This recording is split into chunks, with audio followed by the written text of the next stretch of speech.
العنوان ديال هذا الفيديو هذا وهو الفيلم نايضة اللي مثلوه واحد المجموعة ديال الممثلين المغاربة وعلى رأسهم البطولة ديال سعيد الناصري. كما كتعرفوا هذا الفيلم هذا حقق واحد النسبة ديال المشاهدة اللي عالية، اللي كتوصل تقريبا ل10 ديال المليون.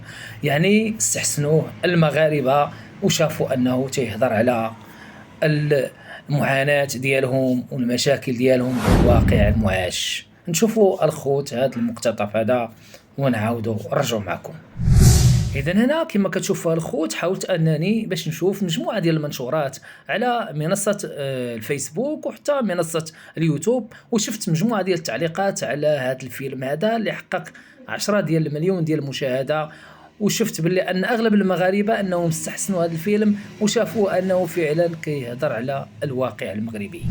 وهنا غنشوفوا هذا الفيديو هذا اللي كيتكلم سعيد الناصري على الابواب اللي كانت دائما مسدوده في وجهه بالنسبه للوزاره الوصيه على القطاع. كذلك سمعنا سعيد الناصري يهضر ياما مره تكلم على مجموعه ديال التصرفات اللي كتوقع ليه، وكيقول لك باللي انه تيحاربوني دائما في المجال الفني وأنا ممنوع الآن من التلفزة المغربية، وفعلا أنه مدة طويلة ما شفناش كيف ما كنا كنشوفوا دائما السلسلات ديالو. نشوفوا هذا الفيديو هذا.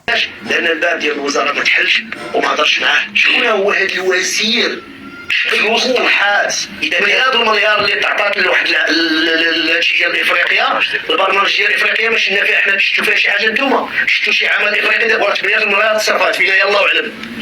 هذا الفيلم هذا في الحقيقة كنا كنتسناوه يعني سنوات، دائما كنا كنتفرجوا في الإعلام العمومي ديالنا دوزيم ولا الرباط صراحة، ودائما كنشوفوا دوك السلسلات كنا دائما ما تيكملوش، دائما تيخليو حتى الاخر وما كيديروش النهاية. وكانت هذه واحد العقدة صراحة عند المغاربة، إلا أنه اليوم احنا كنشوفوا أن هاد الأفلام هادو اللي ولاو كينافسوا واخا رغم يعني التواضع ديال الإنتاج ديالهم والإخراج ديالهم، لكن أنهم كيحملوا في الطيات ديالهم رسائل اللي هي كبيره اللي هي ديال الصحه. كما تعرفوا المعاناه ديال المغاربه مع السبيطارات، مع العمليات، مع الفحوصات الطبيه، فيعني مشاكل حدث ولا حرج.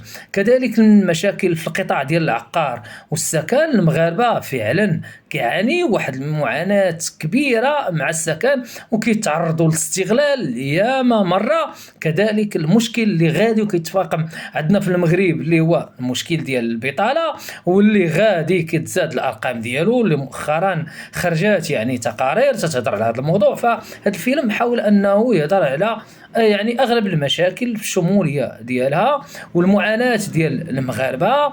فحان انا الوقت وحان الوقت اننا باش اننا نفهموا هذه الرسائل، وياما مره ان هذه الرسائل كتمرر.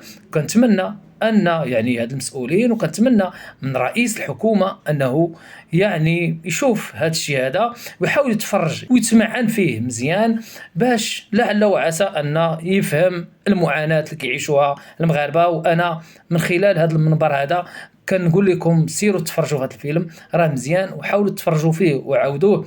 وهنا وصلنا للنهاية ديال هذا الفيديو هذا. كنشكر سعيد الناصري وكذلك كنشكر الممثلين اللي قبلوا انهم باش يشاركوا في هذا الفيلم هذا وفي هذا المنتوج هذا الرائع.